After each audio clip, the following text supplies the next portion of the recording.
welcome to the deep dive.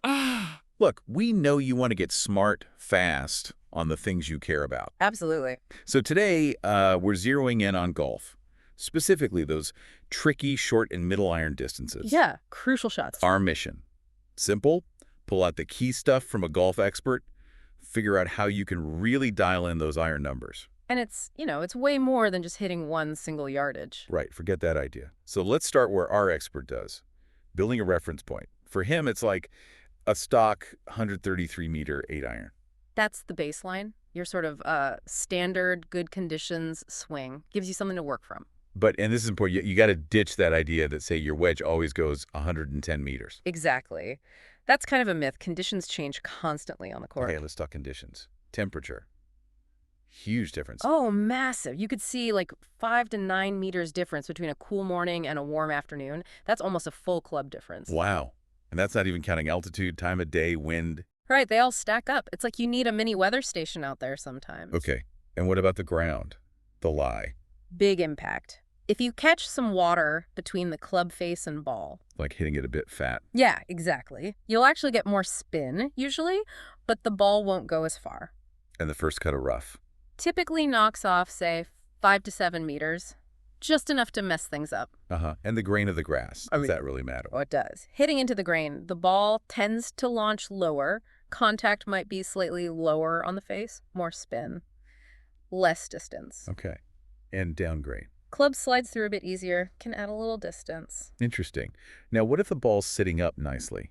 Like on zoysia grass, or even if you teed it up slightly in the fairway? That's like a little bonus. Our expert finds that adds about, 4.5 meters or so per iron. Just from sitting up. Why? Higher launch, less spin because the contact is so clean, less interference from the turf.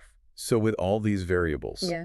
How do you adjust? Do you change your swing completely? Not always. It's good to have your stock swing, that 133-meter 8-iron we mentioned, but maybe also a slightly shorter backswing for, say, 142 meters with the same club. Wait, a shorter swing for a longer shot. Oh, I see. 133 stock. Yeah. Then maybe a fuller swing gets you to 142, and maybe a shorter swing gets you less. Well, the example was having different feels or maybe swing length. The point is you develop options, a full swing, maybe a 3/4 swing, ways to hit different distances with the same club. It's about control. Okay, got it. More tools in the toolbox. And you can tweak the club itself too, right? Like choking down. Yep.